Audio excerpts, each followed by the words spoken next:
Okay. Eric, Danny, look at that. how are you? I'm a little confused because I just said Danny rather than Trexler, Dr. Trexler, Eric, or Omar. We're already into the multiverse now. Something weird is happening. Oh man. And don't know what to do. You know, the crazy thing is we actually had a 3DMJ Iron Culture crossover not too long ago. I had Alberto Nunez and Brian Miner on. I didn't know how to deal with that.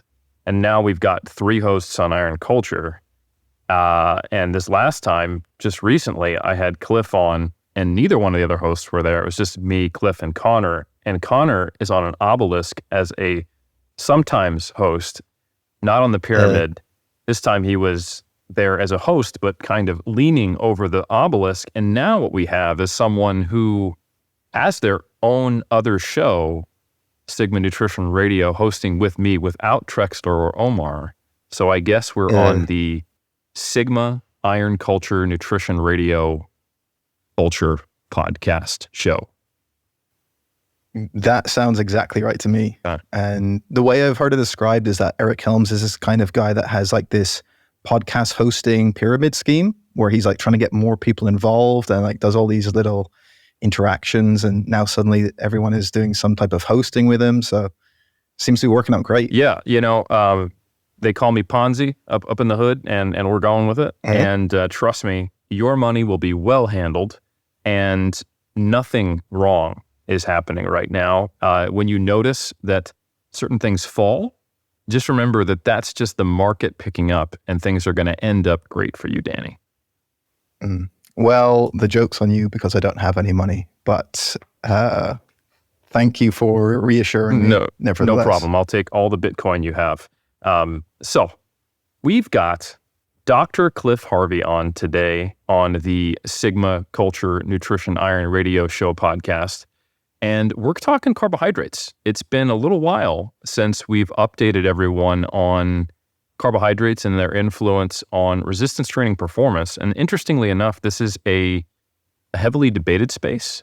A lot of as you've talked about really well on Sigma Nutrition Radio, a lot of the pseudoscience that kind of invades the nutrition space comes from carnivore, ketogenic, and other kind of spaces that sometimes are very alarmist and sometimes kind of have a conspiratorial tone.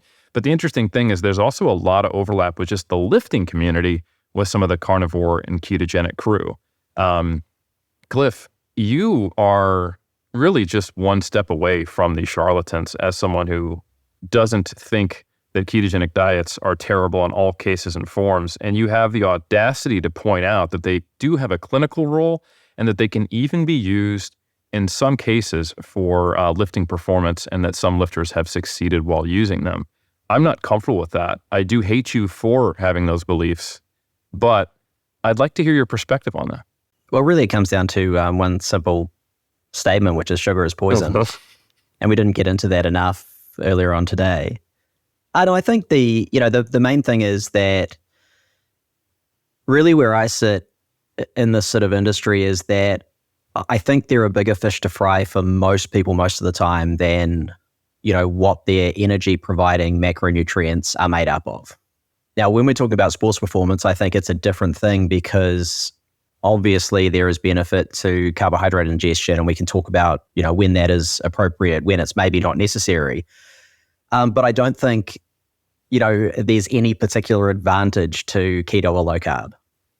However, some people succeed probably as well as they would if they were eating a higher carb diet, but it's very specific to the individual and their sport, their training volumes, their training type. So really, I really think that at the end of the day, ceteris paribus, if everything else is equal, if people are consuming enough protein, enough essential fatty acids, they're micronutrient sufficient, and they're achieving their goals, I don't care whether it's very low carb, moderate carb, high carb. And I don't really think we'll find in terms of health outcomes, which are obviously ancillary to performance, but they're kind of pretty important. I don't think we're going to see long-term any marked difference between those types of diets, again, within the context of an otherwise healthy diet. No, that's really well said. And I think probably a really useful framing to this conversation is taking it from the lens of the practitioner, because I think it makes it very pragmatic. We can take pieces of information and use them as tools from the literature and also our experiences, which is the cornerstone of evidence-based practice. And I'm excited to have this conversation with you guys because I have coaching experience primarily, honestly, almost exclusively with strength athletes and physique competitors, and sometimes recreational kind of versions of those people with the same demands and the same goals, just not actually getting on stage or the platform. Danny, I know you've done a lot of work with fighters and sometimes manipulating carbohydrate as part of the weight-making process, and also sometimes manipulating carbohydrates is kind of embedded in the culture and some of the things that you have to address as a practitioner and have these conversations about.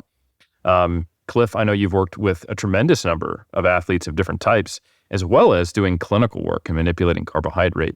Oh, and by the way, if there weren't enough crossovers going on in this podcast, this is actually technically the Sports Nutrition Association podcast as well. All of us are board members for SNA, and we are speaking to the SNA community. So we've got a lot of accredited sports nutritionists who are currently acting in this capacity and are going to need to leverage their experiences as well as the existing and forthcoming research, which we might talk about, for actually modifying carbohydrates for performance.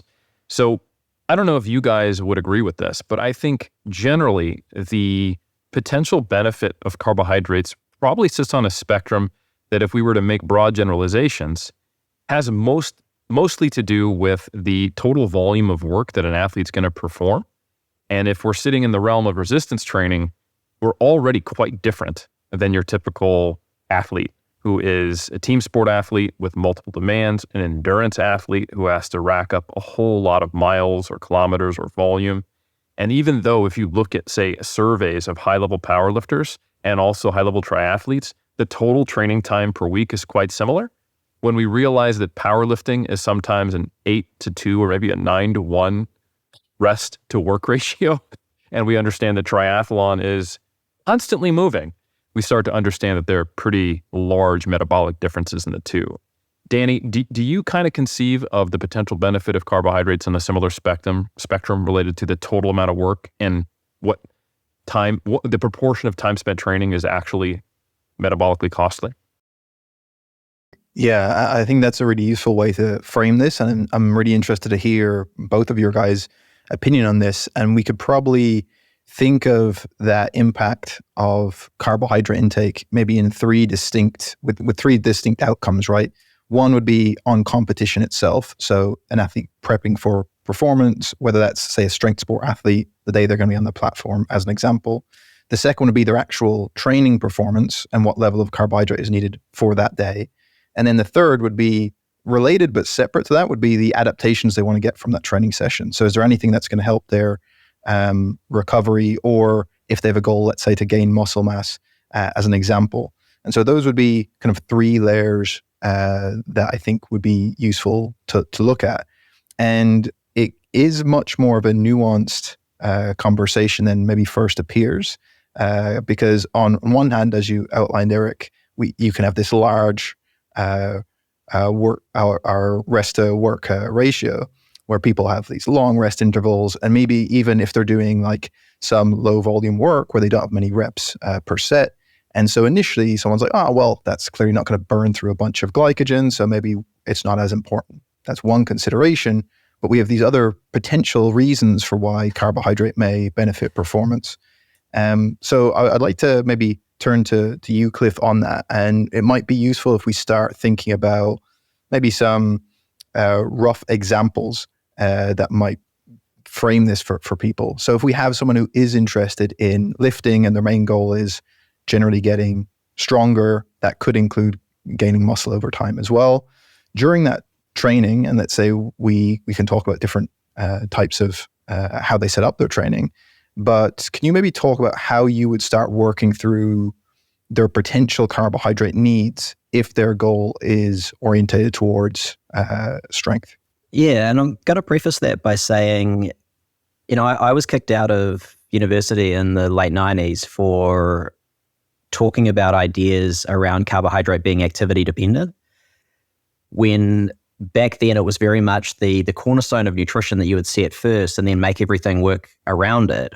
I wanted to take a different approach where I would optimize protein and then allocate fat and carbohydrate, with carbohydrate predominantly being allocated based on the activity, volume, and type that the athlete was undertaking.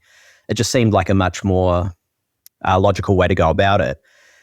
And I think there are a couple of things that are very similar to what you guys said, but are a little bit different in terms of carbohydrate. I think is really important for not just fueling as far as carbohydrate, but it's also an important consideration for total energy availability. Because, one of the things that we do see, we also see this with very high carb diets if they're very high in fiber, but one of the things we do see with lower carb keto diets is they typically tend to be more satiating, and so it drives down energy. And so it's like an auto-regulatory technique, right? Whereas when people are eating more carbohydrate, they tend to be more well-fueled across the board, just in terms of their total energy intake. There is also obviously a consideration that even though a lot of this is anecdotal, there is also research to back it up. We would make the assumption that more carbohydrates typically tend to promote a more anabolic environment. So people tend to gain muscle more effectively when they're eating more carbs. But within that whole paradigm too, we can't leave out the psychosocial element, where a lot of what we're looking at with an athlete is dietary sustainability for performance. And if there is an athlete who hates being on the particular diet they're on, or the particular macro split, it's just not going to work anyway. So we need to consider all of those factors. When I'm working with athletes, I tend to, as a baseline, take that very much carb appropriate approach, whereby I'm looking firstly at protein for their goals and then modifying that within range, typically based on what's going to be most conducive to dietary sustainability. Then looking at fat as a proportion of the diet that's going to provide enough essential fatty acids and that's going to help to preserve hormonal function, those sort of thresholds that we know are going to be more conducive to reducing overtraining, etc. And then whatever's left comes from carbohydrate. So that might be, a smaller amount for someone whose energy output isn't that much because maybe the volume of training or the type of training is different. It's going to be a lot higher, obviously, with my athletes who are doing, coast to coast or ultra marathons and things, although not always, because obviously there's some of the athletes who might also benefit from lower carb.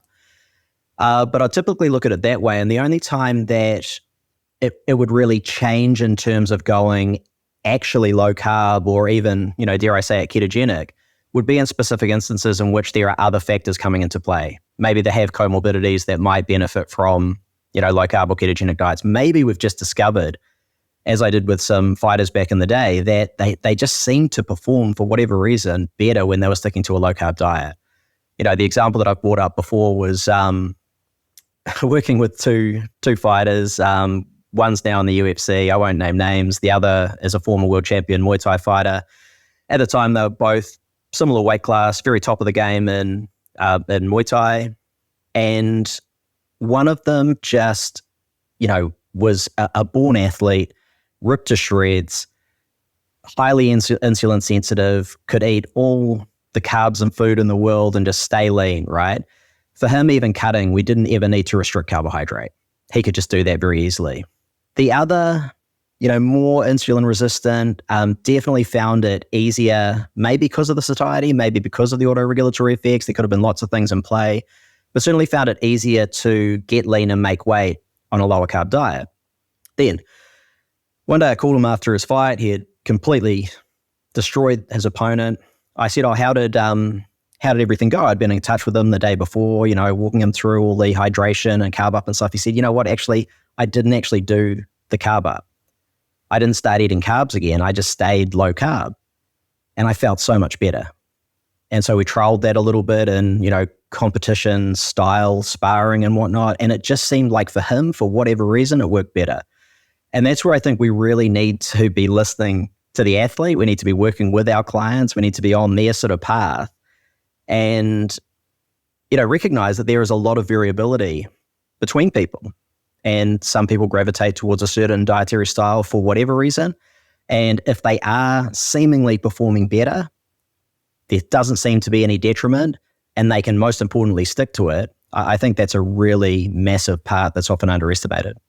I think probably one of the most important things in these types of conversations is to acknowledge that certainly the idea that every athlete needs to be on a really high carbohydrate diet every single day in order to perform is not something I think most people tend to agree with nowadays, because what is more important rather than the diet overall is the availability of some of that carbohydrate when they need it. And as you noted, there's a couple of elements. That one would be their muscle glycogen. So depending on an athlete's training, if they have sufficient muscle glycogen without super high carb intake, that might be fine for them. There's the other part, which I think we might get into, that's also interesting, of using exogenous carbohydrates in around training. I think there's some interesting implications there. And I think for me, what might be an interesting area for us to focus, and I'd love you to weigh in on this as well, Eric, is in these potential situations where glycogen isn't necessarily the limiting factor for performance. Like, let's say someone doing a strength training session, they're not going to run out of glycogen. They probably have plenty there. They have these rest periods. But even then, someone could put forward a case as to why having a full store of glycogen going into that training would be useful, or even the use potentially of exogenous carbohydrates before, during, and after. So maybe an interesting way to go about this would be, Eric, if you could present the case on that side maybe, or for some of the hypothetical reasons why there may be utility for thinking about carbohydrates, even in context for people who, again, are going to the gym, doing some lifting. It's not the same as typical sporting context where we're completely depleting glycogen. Why carbohydrates may be an important variable. And then from there, maybe anything that comes up, Cliff, you can come in off the back of that. So Eric, maybe you could make a kind of case on that side. Absolutely. And I think this really comes down to epistemology, or how do we know what we know? And also evidence-based practice, because I love that Cliff brought up, really, we know what we know, but you also need to just look at what's in front of you as a practitioner. And anecdotal evidence is a lower, quote-unquote, quality of evidence. But I think a better way to understand it is that it is limited in what it can tell you, but it absolutely tells you something very specific. And that is that whatever complex milieu of what that person's doing was sufficient for them to accomplish what you observed them accomplish. So we can't get too caught up in what we think the textbook or what the evidence is telling us when we're faced with some of these anecdotal examples of, say, a Muay Thai fighter being on a borderline or maybe full-blown ketogenic diet and doing okay. At the very least, we know that whatever they're doing is insufficient to prevent them from succeeding, right? It may not be the best. There could be something better, but we know that whatever choices they're making are at least allowing success. And sometimes I think if you ask somebody, okay, if you took someone in that environment and you gave them a ketogenic diet, would they succeed? And be like, no, it hurt their performance. And those aren't necessarily the same thing. And we also don't always know what's going on under the hood. And some of the biggest mistakes that we've made in sports nutrition that have led to some of the more dogmatic perspectives that led to, say, for example, Cliff getting kicked out of his university in the 90s, stemmed from these mechanistic leaps. So something that I think has been a repeated error in sports nutrition is the idea that your carbohydrate intake and your muscle glycogen levels are tightly paired. And in fact, we have not observed that. And it's a really interesting thing that we think about glycogen replenishment. This is a really obvious one. There's a tremendous amount of research where we take athletes or just individual participants, recreationally trained or untrained, and we give them a glycogen depleting protocol, maybe something on an ergometer, maybe something else. And then we give one group carbohydrate afterwards, and we give another group water or various things. And glycogen still replenishes when you just drink water afterwards. Is it as fast as consuming carbohydrate? No. But the body is incredibly effective at exchanging metabolic substrates to get to the point where glycogen is replenished. I mean, if you understand what the actual lactic acid system is, or glycolysis, the lactic acid that we previously just thought of as a metabolic byproduct, that's actually being used to recreate and recycle ATP. So things are more complex than we think. And on the other side of it, even when we look at activity, which when we think from an energy substrate use perspective or an energy systems perspective, that shouldn't be primary glycogen dependent, it does actually impact glycogen because all these energy systems are working in concert. And this is a relatively new finding in the world of resistance training. There was actually a great study by Hawken and colleagues, one of the first studies where they used a novel technique to look at subcellular localization of glycogen depots, specifically in various types of muscle fibers. And they had these elite Olympic lifters and elite power lifters basically go through what you would describe as like a moderate volume strength session, doing things like deadlifts and then doing some accessory work like Bulgarian split squats, back squats for sets of 4x5 at 70 to 75% of 1RM, and 4 sets of 12 of rear foot elevated split squats after 4x5 on deficit deadlifts for 75% of 1RM. Nothing crazy. And they actually observed what would broadly have previously been characterized as moderate or modest glycogen depletion by only about, say, 38%. And going, oh, well, it's fine. You're only down about a third. But when we specifically looked at type 2 fibers, and we specifically looked at the intramyofibular stores, which are probably most directly related to contraction, we saw much larger reductions, and some fibers were actually completely devoid of glycogen in those depots. So I think that's a new perspective that we have to have. Now, does that mean that every powerlifter should be on a high carbohydrate diet? No, because then we go back to, hold on, they could have gone home and had some water and they would have started to replenish these glycogen stores. And what are they going to do, deficit deadlifts tomorrow? Probably not. Most training paradigms, because of the time course of muscle damage recovery and just intelligent programming and being able to do the same lift again, is going to mean that you're going to be in a glycogen recovered state. But it's interesting to know that, because then you can think about, well, what other things are going to impact the necessity for carbs? And if we get too locked into the role of carbohydrates as fueling glycogen, and glycogen being the key piece to all types of performance, that's where we can really start to get locked into these overly traditional approaches to all athletes need to have peri-workout carbohydrate fueling, all athletes need to be on a high carbohydrate diet. So fast forward from these trials that were back in the day and even a couple years after the Hawken group looked at these subcellular locations of glycogen within muscle, we recently did a meta-analysis a couple years ago where we looked at peri-workout and intra-workout fueling of carbohydrate for resistance training performance. And we found some really interesting things. For one, overall, we did observe a positive, moderate effect for having carbohydrates around training, not for strength, that hasn't been observed, but for the total volume of resistance training performed. But there were some really important caveats. Notably, we did a meta-regression to look at the dose of carbohydrate to see if higher doses had any impact on the volume performed. And there was no relationship between small, moderate, or large doses of carbohydrate on performance. But interestingly enough, there was a relationship to where the likelihood of carbohydrates improving performance increased with higher volumes. So what's going on there? It makes you wonder. And when we kind of coordinate this with a series of studies by a group led by Naharudin, we actually see that the more work you do, the more fatigue it can induce. And there is some degree of quote unquote central fatigue, or maybe the central governor hypothesis, and the perception of fuel availability, and maybe your perception of hunger that can potentially impact performance. So interestingly enough, it might be more important that you simply have something and just don't feel hungry, rather than an appropriate amount that is scaled acutely to how much you're doing. So what that means in practice for me, Danny, is that when I've got someone who is, say, a bodybuilder doing high volume training in the off season, and they have the fuel to support it, and I've also observed that they do pretty well on moderate to high carbohydrate diets, I might ask them to consume at least 3 grams per kilogram, of carbohydrates on a day-to-day basis, if not more, because I think that'll be good. But I'm not too concerned with the acute timing of that consumption based upon all these factors.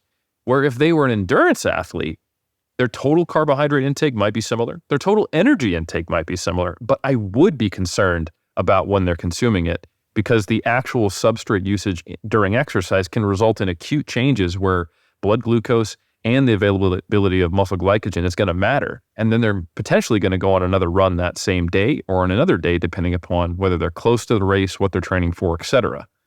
But in kind of the resistance training world, it's interesting. You want to prevent muscle glycogen depletion because we know what happens when muscle glycogen gets depleted. It does impact performance. It can mechanistically impact strength. It does result in fatigue, and it does potentially impact the anabolic stimulus from that training. But we can't assume that glycogen is depleted just because someone's on a low carbohydrate diet, nor can we assume that because the volume of training right now is such that we therefore need a high volume of carbohydrate. We probably just need something so that you can perform it. And there's other interaction effects as well. How long has it been since your last meal? That was something that we observed had a major impact on the findings. And we also saw a trend towards lower body workouts being benefited by carbohydrate intake acutely, but not the upper body, indicating just the total muscle mass that was being used at any given time. And the turnover of substrate probably had some impact on this. So there's a lot of factors, and I think that's why we see a fair amount of heterogeneity in the data when we look at whether or not we think carbohydrate is going to impact performance, and why I think we also hear these varying anecdotes from competitors who are the same body weight, training in similar ways, and sometimes for the same goal, consuming vastly different carbohydrate amounts.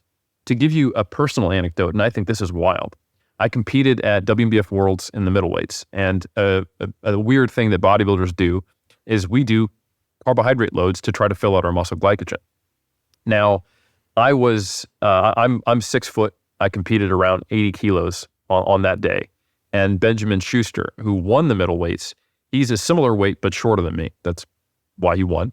And he's also like a 21-year-old, but he's also just this ridiculous phenom in bodybuilding, and he's a metabolic monster.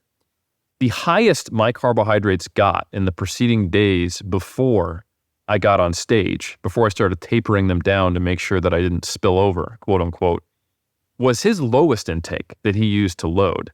And it just makes you wonder, like, okay, listen, how does this work? Like skeletal muscle mass, between us, it's not going to have vastly different amounts of glycogen content. So what's happening there? It's huge differences, energy expenditure, adaptations that are going on in prep that are different for him versus me. I don't know, but that's one of those times where you can't just go by grams per kilogram, estimated skeletal muscle mass, time course, dose. You really have to look at what's in front of you as a practitioner. Before I jump in, Cliff, I'll turn it over to you. If anything has popped into your mind as Eric was going through that you think would be useful to add in or come back to. Yeah, I think, there's an interesting, we all see it, right? We see the carnivore and keto crowd coming out and saying, see, you don't need to eat any carbohydrate. You're going to replenish glycogen just fine. Your body creates all that it needs. And I certainly don't agree with that, but I do think that the FASTER study was illustrative for some things. Of course, it needs to be replicated, and of course, there has been quite a lot of discussion about the study itself, but I think just taking it on face value that those lower carb athletes had the same glycogen stores as the higher carb is somewhat illustrative, and it kind of speaks to what Eric's saying. So one of the big unanswered questions, because I'm obviously, I'm not a low carb advocate per se, but I am with respect to if it works for the person, go for it. But obviously, as someone who's done research in the low carb space, I'm embedded in that kind of community. One of the big unanswered questions is, well, what does that mean for the acute aspect of carbohydrate? And we're only just now starting to see research coming out on that. And most of it's case study research, but we're beginning to see now that, if we take it as written that low carb athletes can have, if they're sufficiently adapted to it, similar glycogen stores, we're kind of seeing that in intrasession, they benefit from basically the same amount of carbohydrate as their high carbohydrate peers. And this is something that I've suspected for probably decades now, is that people can obviously perform really well on a low carb diet, But irrespective of whether someone is low, moderate, high, carbohydrate intake is still to some degree activity dependent. And so it stands to reason that during those sessions, there's going to be a similar benefit. And that's exactly what we're starting to see now. For example, case studies showing with 60 grams of carbohydrate per hour, which is, pretty standard dose for an endurance athlete taking, that per hour, we're seeing improved time to exhaustion, improved time trial performance with no impact on fatty acid oxidation. It's kind of cool, right? It's showing that even if you are in that camp, you can still benefit from the intrasession carbohydrate. And it does put paid a little bit to the idea that, hey, because carbohydrate is non-essential technically, it's unnecessary or it's in some way detrimental. I think most of us would agree that, yes, technically, but that's kind of meaningless in the concept, in the paradigm of sports nutrition. Carbohydrate is absolutely conditionally essential because there are times in which it's going to be incredibly beneficial. Maybe just to recap on a few things both of you said, just so people are clear, because these points are incredibly important. I think one distinction that you've both made is that we need to start moving away from this idea that there's this really tight linear relationship between carbohydrate intake and glycogen stores and glycogen availability, that there's going to be some wide variability there and a number of factors that are influencing glycogen.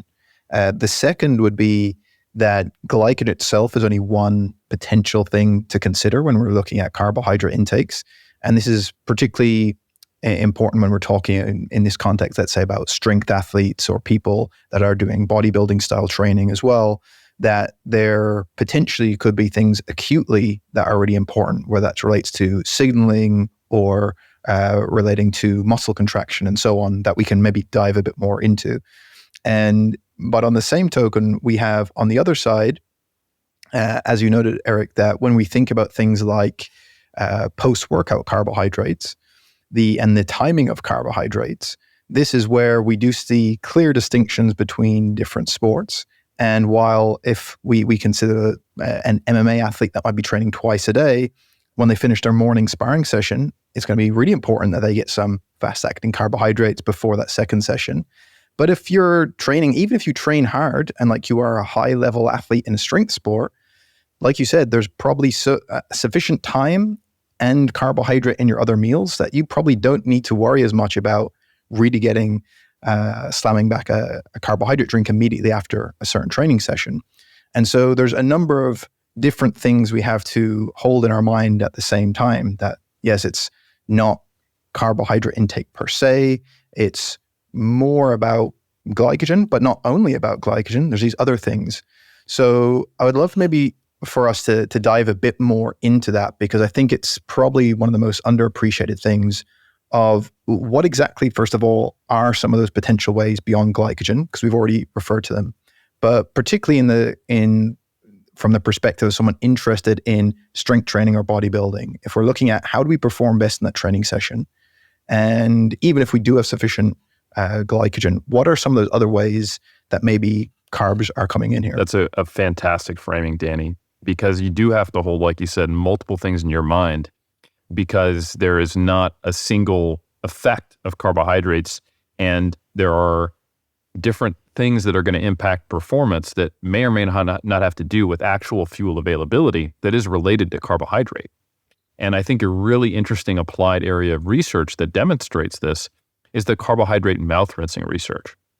So carbohydrate mouth rinsing is exactly what it sounds like. You take a swig of Gatorade and then you don't swallow, you spit, which sometimes is considered rude, but in this context, it is a key part of understanding the research question. So the interesting finding is that much more consistently for endurance training, we do see a beneficial effect of carbohydrate mouth rinsing. And the mechanism has also been questioned. And in some research, the placebo condition is a sucralose, or an artificial or non-nutritive sweetener that does not contain carbohydrate. And that's relevant because some people have thought, oh, there's some kind of, positive endorphin effect or dopamine response due to just tasting something sweet. It lights up parts of the brain.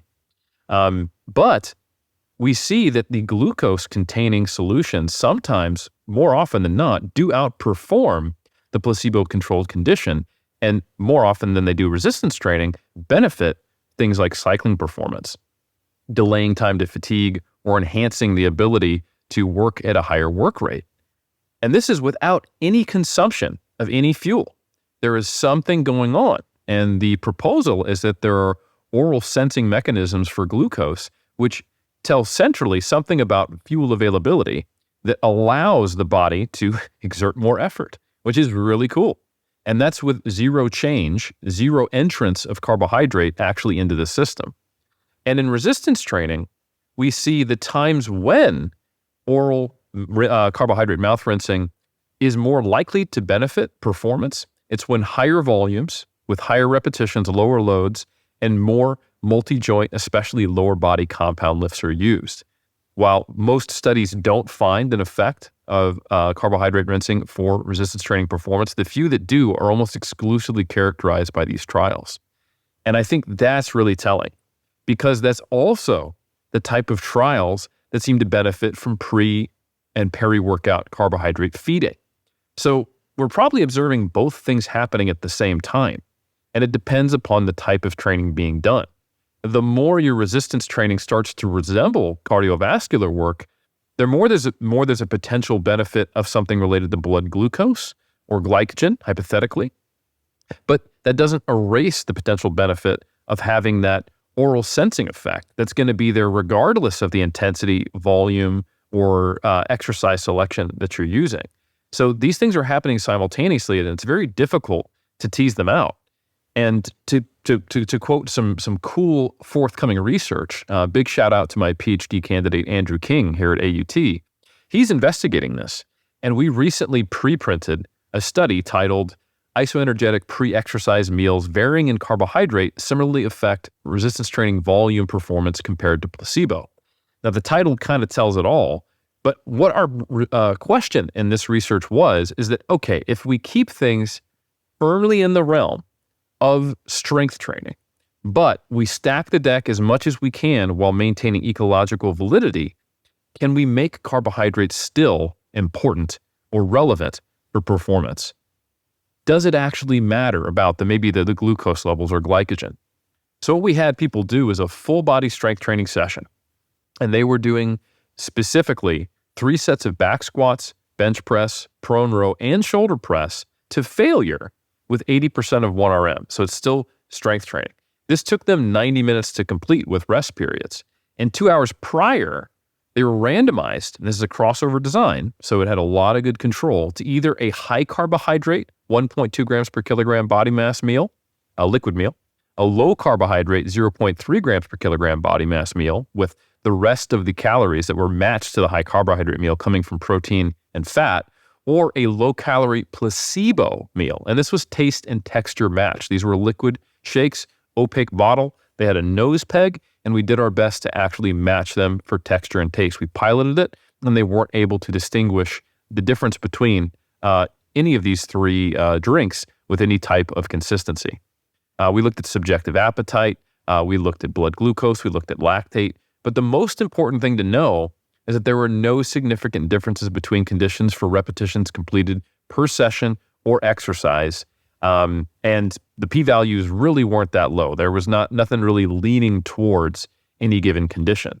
So this kind of tells us that, look, if we're talking about strength training, even something kind of on the borderline edge of a high volume, more hypertrophy-oriented strength training session, but we're probably failing in the 6 to 10 rep range on all, and we're doing full body, like we're really trying to make this the edge of what someone might actually do, say, in the strength training world, it still does not seem to be benefited by the acute carbohydrate intake any more than, say, having something else that provides a certain level of satiety or maybe a placebo effect or hunger. The only thing we weren't able to do in this trial was to compare all of that to, say, water. And maybe we would have seen a benefit from all 3 of those drinks compared to water if someone was thinking. The placebo effect, or maybe just that satiation effect, would have been greater, because even the placebo drink did have some texture and heft to it, because we were trying to match it to the carbohydrates as well as the fat and protein dominant drink. So I think this is really cool because it gives lifters a lot more flexibility. Now, again, this was 16 participants. This wasn't you, dear listener. This was a representative sample, I think, and we did meet our power calculation, but there are certainly individuals who might respond differently than this. But the point being is that for the average lifter, you probably want to have something prior to training based upon the collective data, but its composition is probably not that important if we're talking about strength training. Now, if you're doing, say, hey, I'm going to go in and do 5 sets of squats at 65% of 1RM, I'm doing Widowmakers today, maybe, but you'll probably be regretting that decision regardless of what you consumed before you trained on that, second or third set. So yeah, I think that's really interesting, Danny, because it really starts to explore the boundaries of what's ecologically valid and starts to tease apart these overlapping mechanisms where there's a potential benefit of carbohydrate for performance, which is probably also why we see that heterogeneity, once again, is because in some cases, one or more of these mechanisms might be at play, and in other, they won't be. Cliff, anything to add off the back of that before I jump in? Yeah, I'm just trying to piece it all together. The mouth rinsing research, I think, is really interesting because, and I think you basically said this, Eric, the later research seems to be trending towards there not being really any difference between carbohydrate mouth rinsing and placebo. But you still suggested that maybe it's because of the taste, sweetness, that sort of receptivity. But how could we really pass that out from just a plain old placebo effect because people are expecting something? Yeah, that's a great question. So the placebo effect is there, I think, which is essentially expectation. Individuals who have a belief about fuel or eating or the necessity for consuming foods around training will probably get at least a nocebo effect from not doing that. And some individuals, even with not very strong expectations either way, are thinking, this is probably something. I'm being given a treatment. And we see that in some of the placebo research that being given something can have an effect. Now, when you've got these well-controlled placebos, and Naharuddin has explored this in other ways too, they had a pretty interesting study based upon their hypothesis that it was something related to appetite and satiety, not necessarily placebo. It was influencing the likelihood of a pre-workout meal to benefit performance for resistance training. And they specifically compared basically this orange squash, which is kind of like this, almost like a liquidy pudding. And it doesn't sound very appetizing, but they had one that contained carbohydrates and another that was just an orange squash, mostly with non-nutritive sweeteners.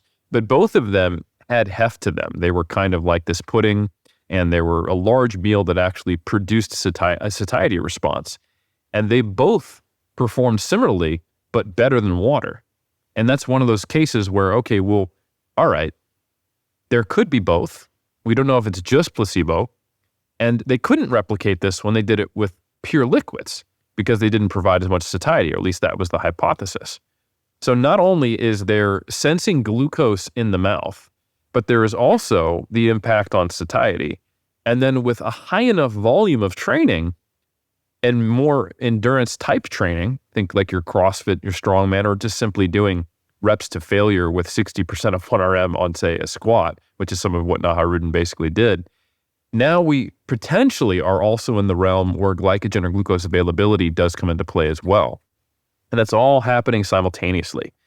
So I think that's why it's interesting to kind of look at different types of strength performance. Like we very consistently don't see any benefit of consuming carbohydrates for maximal strength. You give someone an isometric mid-thigh pull, you give someone a 1RM test. The feeding of carbohydrates doesn't seem to impact it.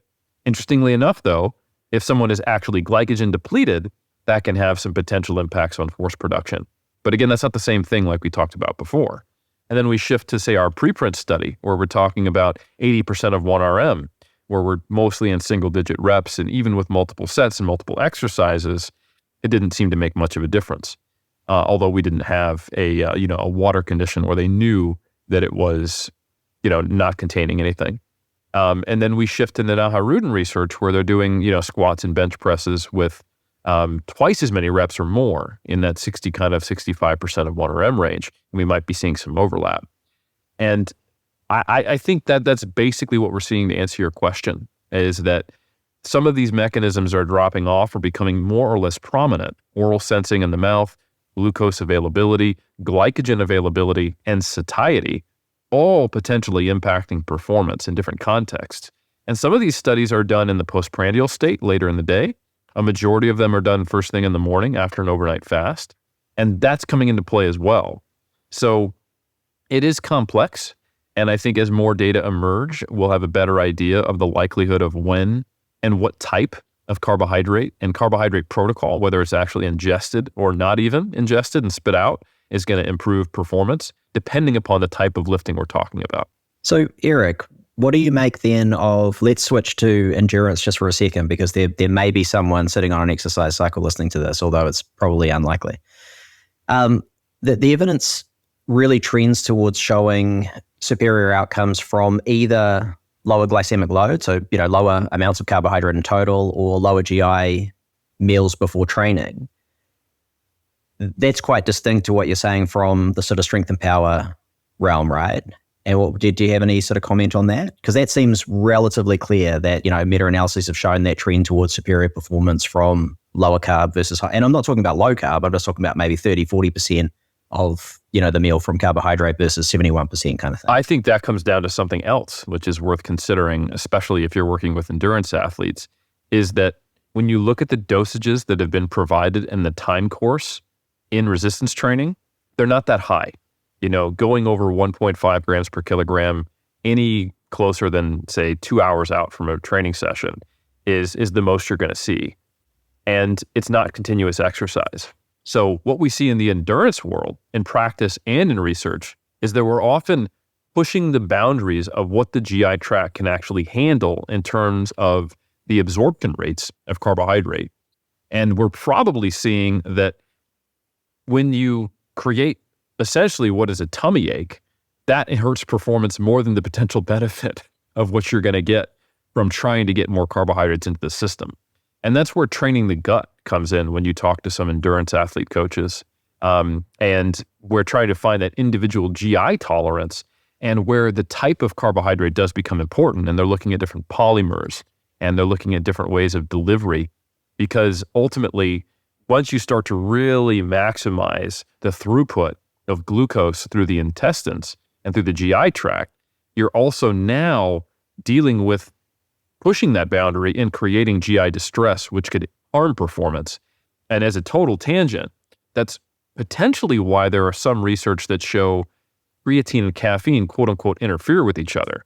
You could concoct the mechanistic rationale, but what's probably happening is that when you give someone 6 milligrams per kilogram of caffeine while they're carbohydrate loading, taking in 25 grams, and then you go ask them to go lift weights, it doesn't feel good in the tum-tums and they don't perform well, rather than there being some type of mechanistic interference with the way that caffeine and creatine both impact muscular contraction.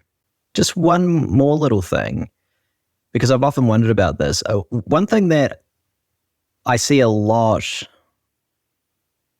on social media from sports nutritionists in particular is the idea that, if you're going to train, it's almost as if it's irrespective of the type of training, the duration, anything, make sure you have something, maybe even if it's just half a banana. I don't know if you saw the study by Sanako Hata and colleagues, and it mimics other research that's been previously done where with high GI feeding, so this is liquid feeding, 30 grams of carbohydrate resulted in hypoglycemia during the event. So I think they were dropping down to, I can't remember, but I think it was around, 3.5 millimoles of glucose or something. My suspicion would be that would be detrimental for performance if we're considering those other mechanisms, right? Whereas 150 grams of liquid feeding didn't do that. You still had the big spike, but you returned to normal, and there was a good buffer above what we'd consider sort of normoglycemia or euglycemia.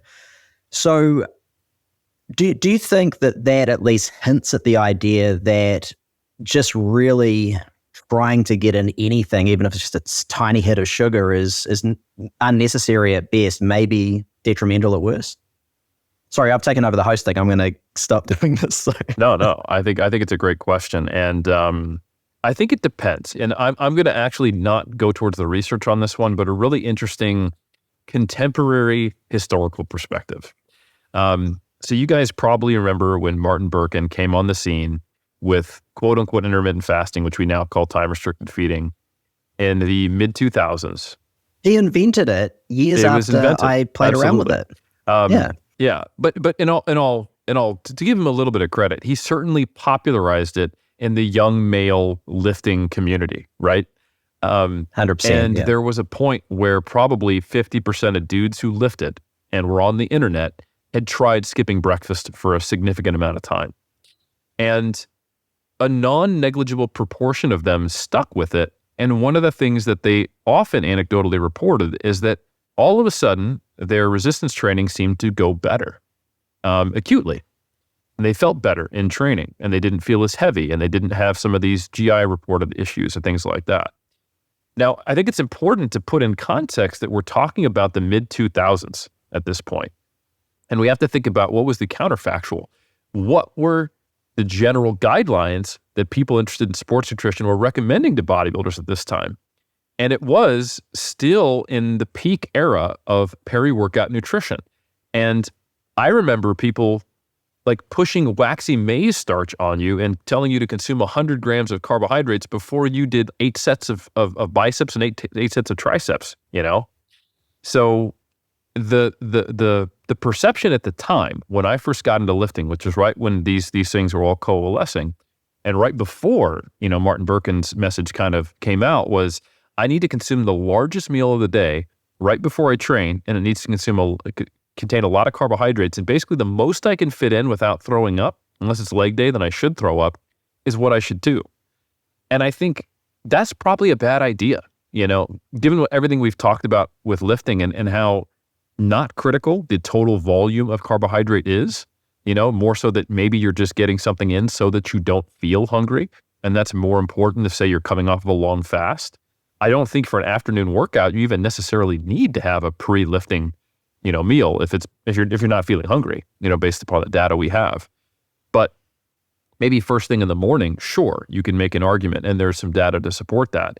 But I think if you take someone who's going from stuffing themselves before training and they go to intermittent fasting, you could find a better effect. But the question is did they need to take it that far? Is there not a middle ground? Yeah. Maybe even a very right-shifted middle ground that is just, like you said, Cliff, maybe a half a banana, to where they have the best of both worlds or something better than either.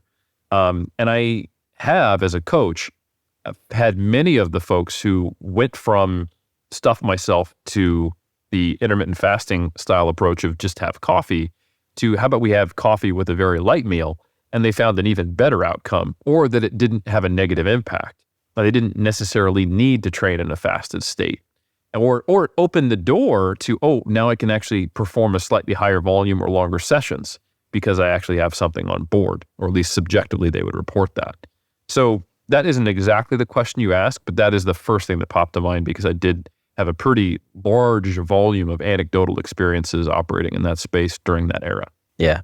I mean, it seems like that is indicative of a classic thing where we've seen in sports nutrition generally, and certainly within relation to nutrition and physique, this change over time from this nutrient timing, heavy focus that you mentioned, Eric, to more a broader overview, where I think probably the smart way to think about nutrient timing now is over, let's say, the course of your whole training week as one example, if not solely a day, because those other days are going to impact that. What training you did those other days, what your carbohydrate intake was on those other days, and even on some of those acute changes in blood glucose concentration that you mentioned, Cliff. For any given individual, there's so many factors that influence their response to, let's say, that half a banana that they're going to have, including their previous meal, their sleep timing that day, other stress factors. And it's one of those problems now we're seeing with people doing one CGM measure of the response to one meal and saying, this is what happens to my blood sugar. But no, that's what happened at that moment. But you could have a completely different response, never mind a different individual. And so there's all these things now we're seeing of probably what the smart way, and I'm sure what both of you do in practice, is sit down with your athlete and say, here's what your training week looks like. Here's the priority training sessions. Here's what you're going to be consuming over the course of that week. So where is it most likely we might benefit from making a change here? Where we might benefit from having more or less carbohydrate, or having more or less focus acutely on what you're consuming, as opposed to, oh, you're going to go train, your pre-training carbohydrate intake relates to the hour beforehand.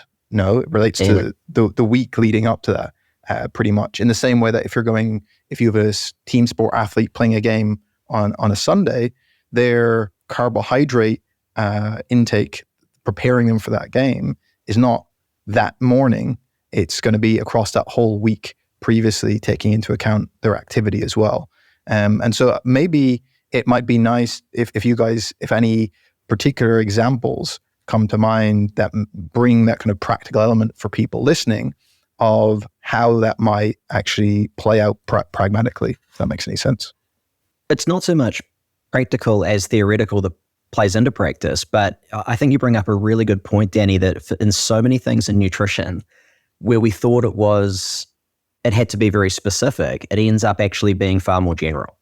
You know, the application of BCAAs, well, in the context of a protein replete diet, you know, there's not really anything there. Glutamine, despite some maybe clinical benefits with high doses, et cetera, I mean, in a protein replete diet, it's just not that important. You know, protein timing, getting in that protein shake straight after training, well, you know, is that anabolic window actually that important if everything else overall is in place? And I kind of think to a large degree, not entirely, but a lot of the same could be said for carbohydrate intake. You know, if we're preserving total energy availability, if we're getting enough carbohydrate for our desired outcomes, for our goals, then yes, there's a place for specific carbohydrate. And I'd say probably especially so within long sessions.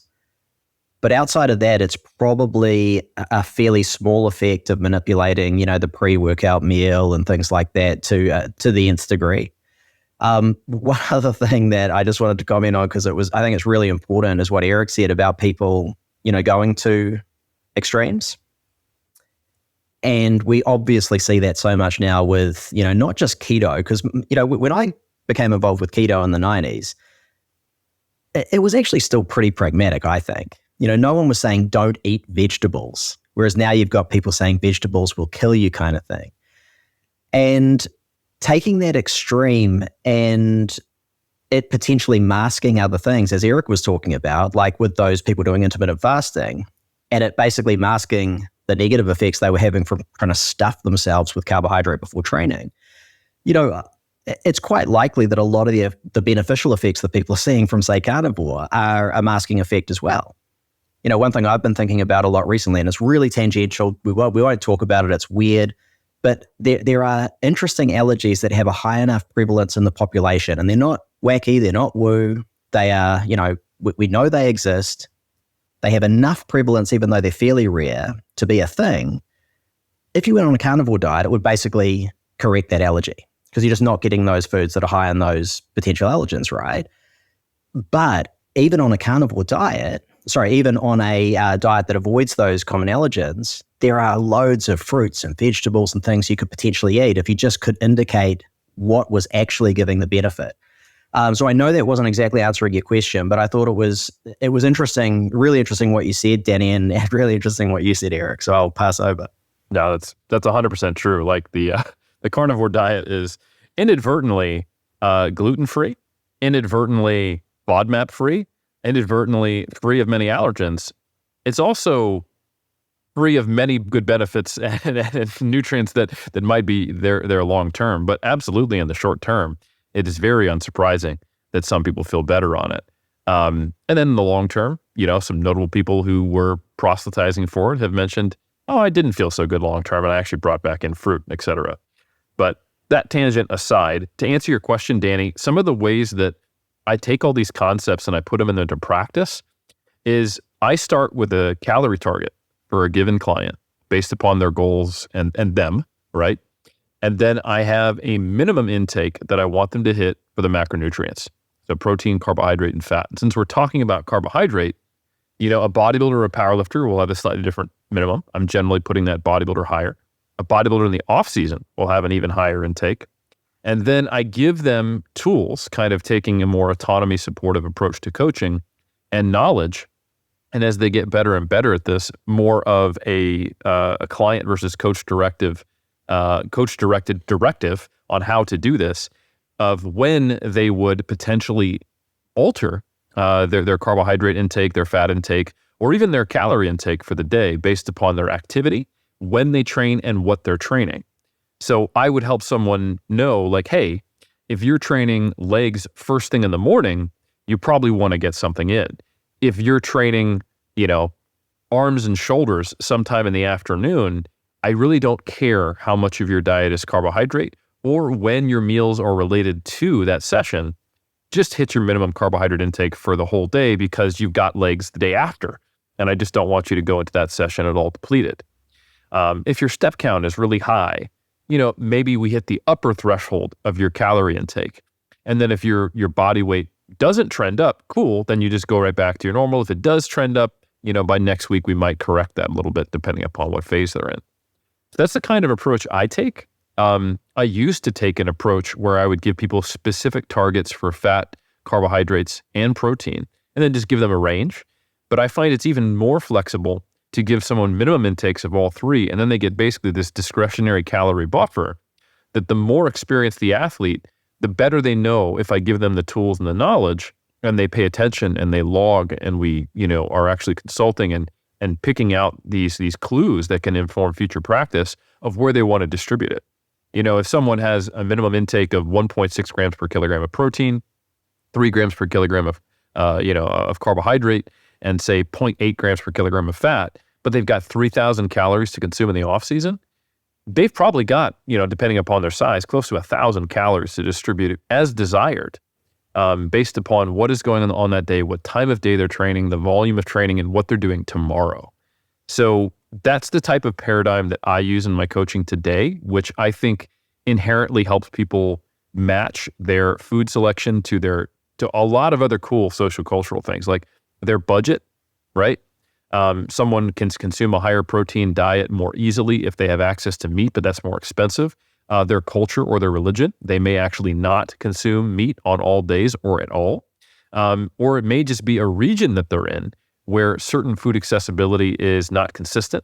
Like my American clients, there's no such thing as food being out of season in the States, but that is a thing for many parts of the world, or the prices change drastically. Even here in New Zealand, for example, there are times a year where a certain type of apple or berry is 100% more expensive than earlier. It goes from being $3.99 a kilo to $8.99 a kilo on kind of the extreme end. And giving someone that 1,000 calorie buffer allows them to make those choices that work well for them socio-culturally, even financially. And I think that's an important paradigm shift from most people who coach bodybuilders, because they get locked into kind of these quote unquote bodybuilding approved foods. And you might have a client in Malaysia and they're like, listen, oats and chicken breast, boneless, skinless chicken breast doesn't really fit, me at this time. And I think by providing that additional flexibility and educating our clients on what are we trying to do with our nutrients in our food, that type of approach gives a lot more empowerment and a lot more avenues for success that still respect the person, their region, their culture, their religion, and their financial status in a much more holistic manner. It's really, I think that approach with that extra buffer of flexibility is really cool.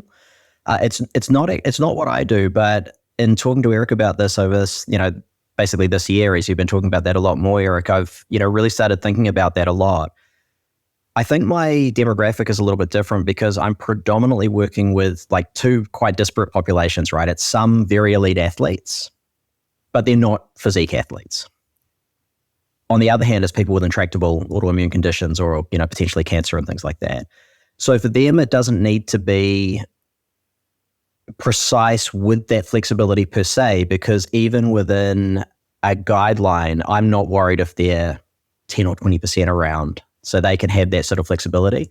But I certainly work out their overall weekly calories and then split that up per day, so they're not having to worry about training days, non-training days, etc. We basically take out the any peri-workout nutrition or peri-training nutrition if that's a factor, and that goes out of their weekly allotment, which is then calculated down per day. And I pretty much just take that carb-appropriate approach that I've talked about before. I'll set their protein first, and then I will set fat next, but it's really based on an exploration with the client of what has worked best for them in the past, what is going to work best for their behaviors. I find, for example, that I tend to not be able to hit anything less than, say, 20% fat, just because of the foods I gravitate towards naturally, culturally, behaviorally. And so it works for me to set like 30% calories from fat. And then depending on training volumes, whatever's left comes from carbohydrate. Now, in doing it that way, it's interesting because I'm just writing up some course material now for our new applied performance nutrition module, which is, a Sports Nutrition Association accredited course, etc. And there are a lot of guidelines for strength and power, for endurance, for physique. But in reality, most of them actually work out depending on the volume and type of activity. It's actually the same process. It doesn't differ that much, because if you're taking that approach where you're giving people those, optimized ranges of protein, and then according to the athlete, a good threshold of fat for them, and whatever's left is carbohydrate being the most flexible because it really is just fuel, then it works for the ultra endurance athlete. It works for the strength and power athlete. It works for the general pop person who's a recreational gym goer. So it cuts out a lot of the idea that, well, this person's an endurance athlete, I'm going to do this. This person's a strength and power athlete. Oh, this person's gen pop. The general population person might be training more than the strength athlete, right? So it's not always going to be about like looking at that person demographically. It's more about their volume of activity, the type of activity, and all of the other psychosocial factors that go towards dietary sustainability. Mm-hmm. If I may, there's, two concepts, but they're related that I'd like to bring up before we do finish. One that relates to, I suppose, untangling a bit the benefit or the impact on, let's say, performance and the impact on actual changes in muscle adaptation. Particularly, let's take the case of a common scenario where someone is going to the gym, doing a strength training / bodybuilding style training. They obviously want to perform well, and we can talk about the impact then of carbohydrate there. But there's also then the goal of causing an adaptation that leads to muscle growth. And those things can be two distinct things, which is why there's this conversation then around, okay, even in situations where someone can go and do their training, would they benefit from carbohydrate to lead to a more anabolic environment, quote unquote? And that's not necessarily straightforward to untangle, because so much of their muscle gain response is simply going to be a function of their actual training and much less to do with their nutrition than some people think. So I think that's one part.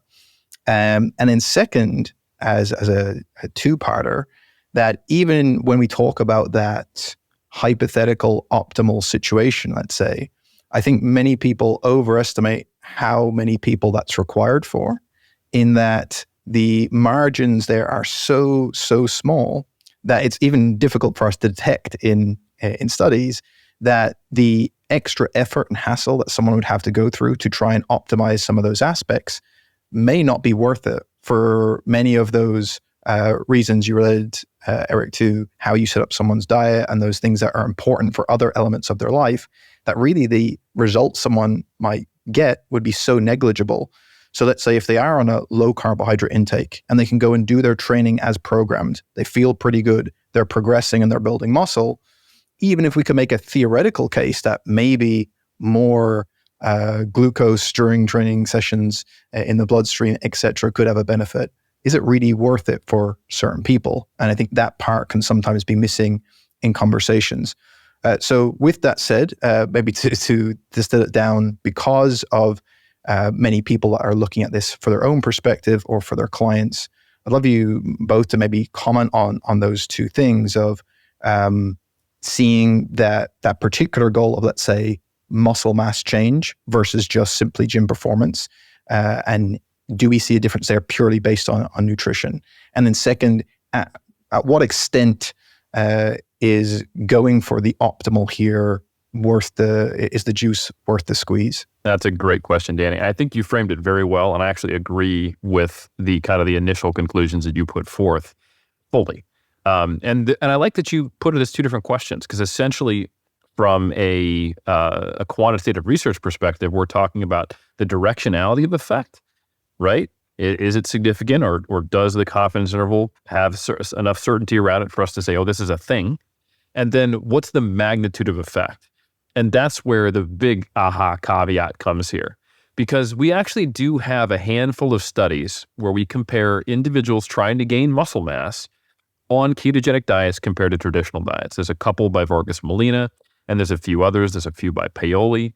Now, some of them are reasonably well confounded by the methodology used to measure changes in either two-compartment body composition, or not as confounded by using DEXA, because body water changes are pretty substantial when you have someone go on a ketogenic diet.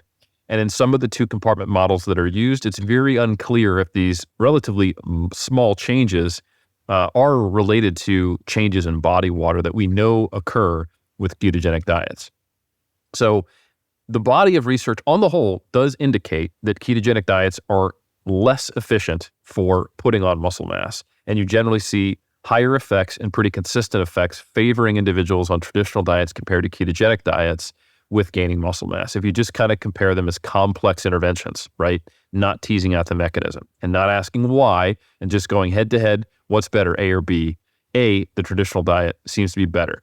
But a big caveat, the first caveat, I should say, caveat one, is sometimes we're looking at methodology which can't distinguish between water weight changes and true fat-free mass differences. The other methodological issue is when we are actually looking at DEXA changes and we do think that it is the traditional diet causing better hypertrophy, is it the traditional diet per se or the effect of consuming a ketogenic diet versus a traditional diet? And what I mean by that is that in two of the main studies where we observe better outcomes from being on a traditional diet, when we look at the actual body composition changes and we calculate based upon the energy density of body mass tissues and their change, we see that the group that went on a ketogenic diet, on average, were in a slight energy deficit or at energy maintenance throughout the study. So, was it actually being on a higher carb diet, which grew more muscle, or was it actually being on a low carb diet, which inhibited muscle gain? We don't know which way that's going. Or was it that when they shifted to a ketogenic diet, they spent most of that 8-week intervention not in a surplus sufficient to provide a benefit for gaining muscle? And to some degree, practically, it doesn't matter. What we can take from this research is that if we take people who are unaccustomed to eating a ketogenic diet and we put them on a ketogenic diet, at least initially, and this is shown pretty consistently, people are going to go into a deficit and they're going to start to climb out of it, and it's going to take somewhere between 1 to 4 weeks before they're getting back to a more habitual intake for them, or maybe in the case of being directed to eat a surplus, the intended energy intake that they're supposed to be at. And this is probably from a combination of factors. There's probably some initial actual mechanically induced satiety from the change, not mechanically induced, physiologically induced satiety that comes from the change that occurs from following ketogenic diets. There is some data showing that, at least in the short term, ketogenic diets are more satiating than you'd expect based upon, say, energy density and things like that. That's not completely consistent, but it has been observed, even independent from the protein intake. But I think there's also just a practical component. How good of a job did the researchers in this study do on teaching someone how to eat a high-calorie diet that's still consuming sufficient protein and meeting all the other demands of what they want them to consume qualitatively, maybe, fruit and vegetable intake, while consuming enough energy? And if you simply give someone MyFitnessPal, you show them how to track, you hand them a food scale, and you say, hey, I want you to hit, high-fat diet. Here's a piece of paper that has foods listed from fat, protein, and carbs, and avoid these high-carb foods because it'll push you too high. That's probably not enough to ensure that someone can, that next day, actually eat appropriately for the study guidelines while drastically changing the type of foods they eat and shifting to a ketogenic diet. Cliff can tell you that eating a ketogenic diet, and I've actually participated in a study like this, takes a lot of retooling for someone who hasn't done it. So the overall data is neutral to negative, indicating a ketogenic diet being a good idea for hypertrophy. But the effect is small, even though it's a consistent finding.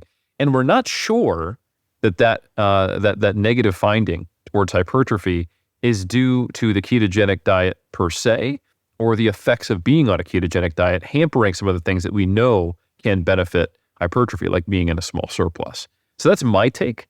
And I think you framed it really well, Danny. Essentially, if someone is able to slowly gain muscle mass, if they're able to perform and they're hitting PRs and they feel good and everything's fine, then it's probably not an issue. And I wouldn't expect, them just shifting their macronutrient ratio to drastically change that. Yeah, and I mean, I guess it might even, because we've obviously focused on one or two specific goals in this area, but I'm sure there's a lot of people listening that have clients certainly with different goals, or even themselves. And this speaks to maybe a lot of the population that you've also done work with, Cliff, in that, of course, they're now starting to train, they're getting involved in lifting, we want to get them stronger, maybe they want to change their body composition, but ultimately they're doing this also for health reasons and for changing an overall to a healthier dietary pattern, let's say. And I think right at the outset of the episode, you outlined this situation where we could foreseeably have a situation where, even regardless of the things we've discussed, for a certain individual, them having a lower carbohydrate intake for a variety of reasons allows them to stick to a healthy dietary pattern more easily. It allows them then to improve their body composition. They suddenly feel better when they're training, and there's this kind of domino effect. And really, that is probably more of the important thing for many people, certainly recreational athletes or people doing this for health reasons, as opposed to wondering, okay, well, could we have optimized their muscle contraction during a certain set of squats, when really the goal of them doing the squats isn't to have the greatest muscle contraction in their set. They're doing that for other reasons. And so I think it kind of ties back to that initial point that you made, Cliff. And I think there's maybe, if there's anything you'd like to elaborate on there, I think that's a really useful point for people to bear in mind, because we can often get caught in the weeds of some of this stuff. Yeah, I just to sort of reiterate Eric's point, I think that in terms of the mechanism by which, ketogenic diets are worse for anabolism, let's say, I certainly don't know. And, in looking in the research, I can't see anything where we've definitively found that.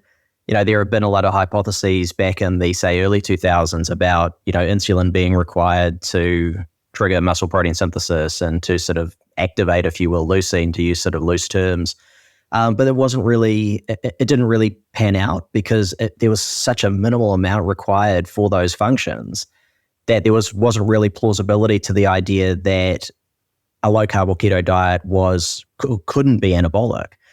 But we also know functionally and anecdotally that most of our clients still struggle to put on the same amount of muscle they would if they're not eating carbohydrate. Now, it could just be that we take a big step back, and I always talk about this with my students.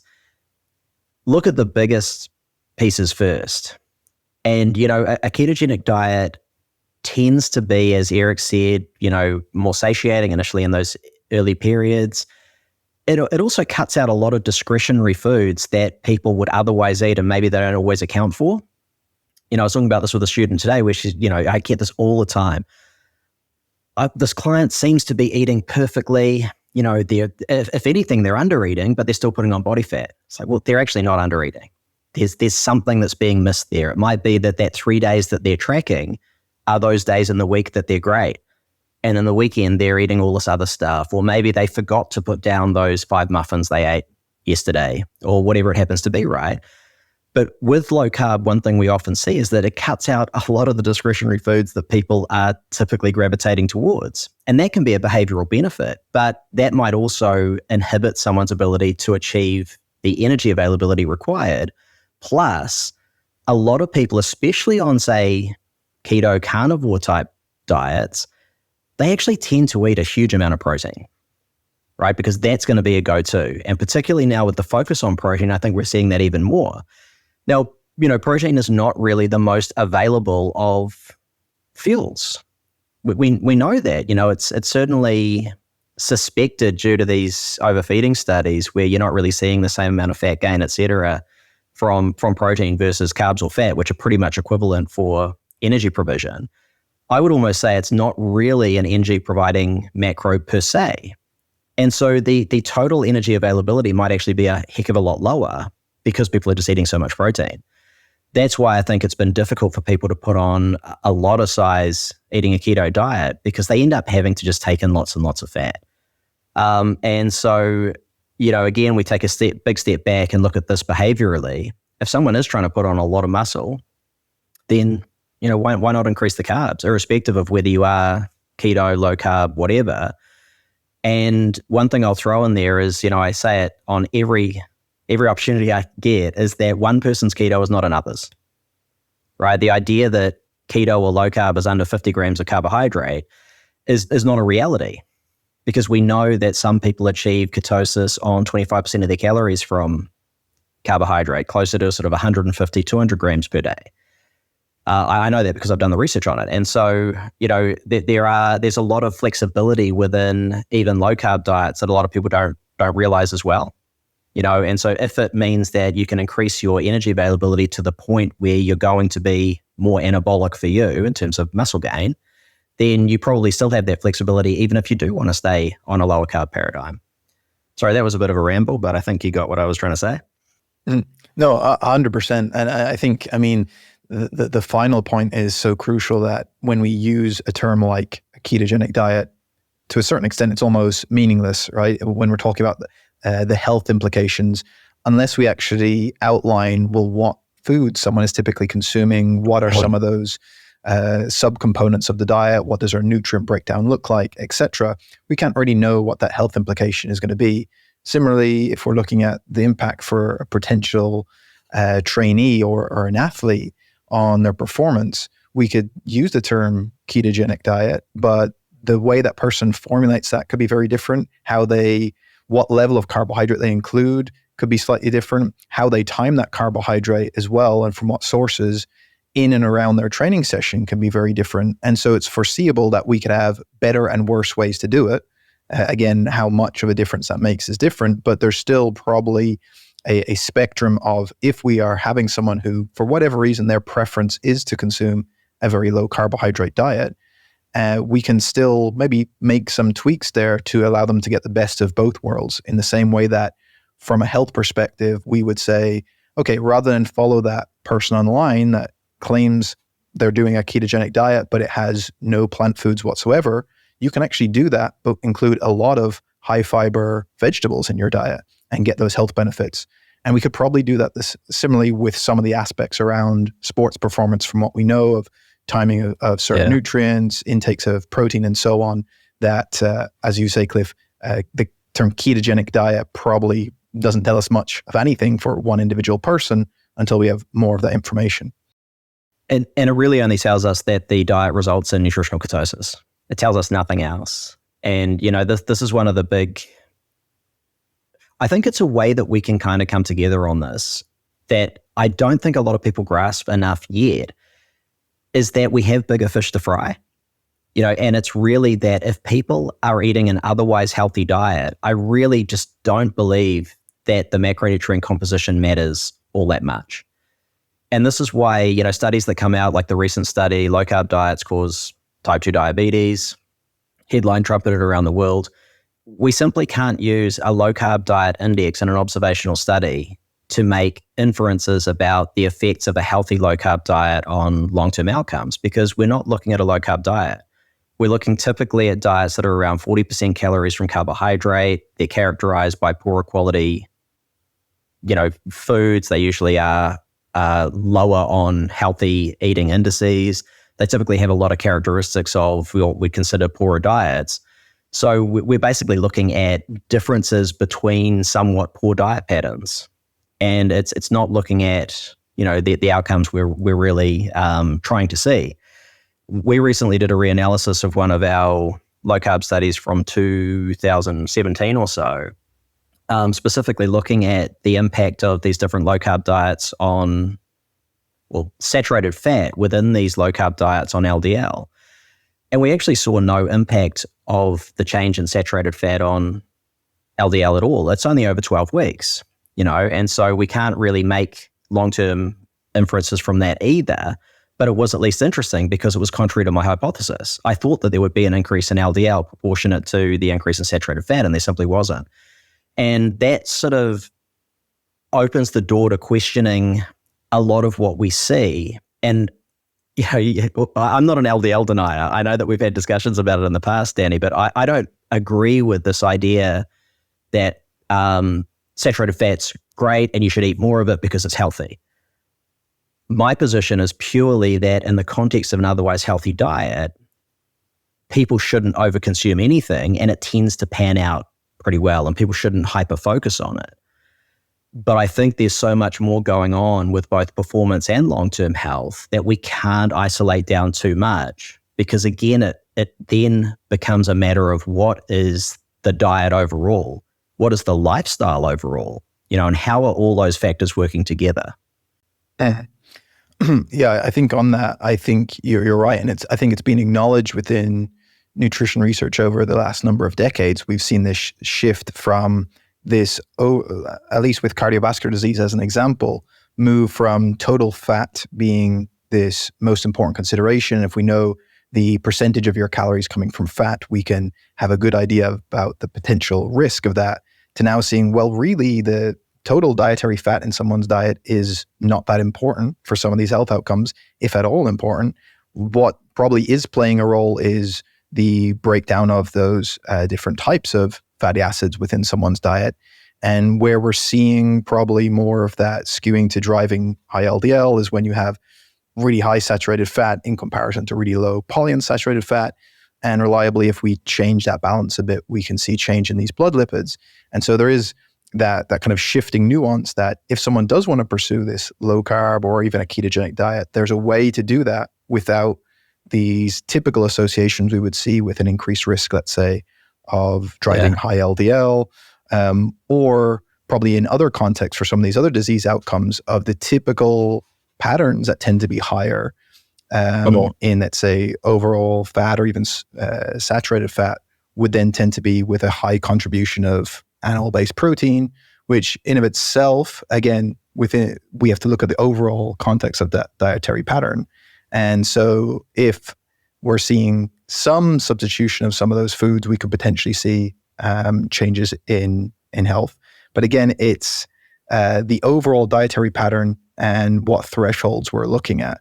And I think once someone is in that gray zone of, let's say, even saturated fat intake, there's probably a lot of things with the overall dietary pattern we can do rather than focus just on one nutrient. I think that is accurate. And I think it's probably more so that conventionally some of these types of diets unfortunately for the type of information that's typically given online, end up resulting in people doing things that from a dietary pattern perspective are unhealthy, like having a low fiber intake, low fruit and vegetable intake, excessively high saturated fat, avoiding all forms of polyunsaturated fat, for example. And as a confluence of these things, we end up with poor results. But that is not because of the fat intake per se. It's for all these other things, right? They're consuming a lot of processed meat and the sodium intake with that and this whole myriad of factors we could end up discussing. I agree. Focusing on just that nutrient may be not the best starting point. And I think it's a fundamental misunderstanding of, and I know we don't want to go down the rabbit hole of this, but it's a fundamental misunderstanding of ketosis and ketogenesis, because so many people default to, number one, deeper is better, and number two, I need to eat a huge amount of fat in order to stay in ketosis, because apparently ketosis has some magic properties for people. But in reality, carbohydrate restriction is what drives ketosis. And most people eating a normal, healthy, mostly unprocessed diet, sure, with some ultra-processed foods for convenience, etc., they're going to get enough fat. They don't need to worry about, adding sticks of butter to everything and chucking butter in their coffee and, glugging back bottle loads of lard or whatever people do, because it's just not necessary. It's really interesting that people will regale against high blood sugar. If you've got high blood glucose, it's really bad, or if you have blood glucose excursions, but they really want to be deep in ketosis. To me, it's kind of a similar thing, because unless there's a clinically defined outcome necessitating that, it's still to some degree excess energy availability that's not necessary. Anyway, we won't go into that, because that's sort of we could go down a very big clinical rabbit hole on that side of things. No, I think you guys did a great job rounding that off. I think people, like, the big take home that I got from your guys' discussion right there was that, yes, the carbohydrate content of the diet can have an impact on performance of various types, and all the things that we've discussed throughout this podcast can influence that. And as a practitioner, you, dear listener, need to know that. But don't forget that we don't eat macronutrients. We don't even eat foods. We follow dietary patterns.